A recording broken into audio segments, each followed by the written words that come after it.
Selamünaleyküm. 230 olayla Xuda qalasa.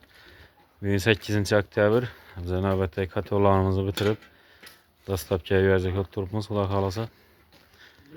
Bu birinci durğan kategorumuz Surxondaryo Termoz'a getib batır. Avtomat qələkələri bilan upakop getib. Yolda lət yeməslik üçün upakop getdik. Serçilonkələr bilan.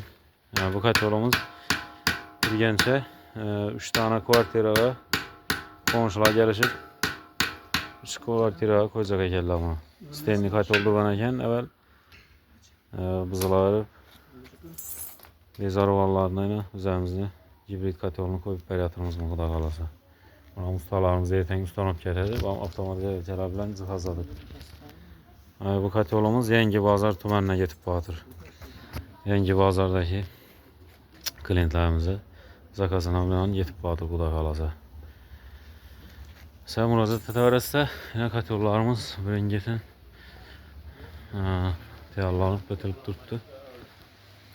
Xuda qalasa yine bu kategorimizden büyük teyarlanıp kres çevremiz bunu Xuda qalasa. Yanında kişinin kategorimizden bak zakaz akarab 200 kvadratına özellengen kategorinin iç kısmı. Buna zakalıp yatıp koymuş. Xuda qalasa buna nelerine tez götürüp vereceği yedekemiz.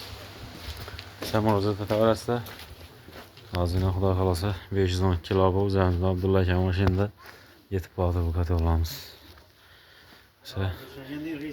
230 Xuda qalasa kategorlarımızı Surxondaryo taksilarına yükləyib verdik. Xuda qalasa yine avtomat qələkələri və sürəti bir keçib verdik şoğullarımıza.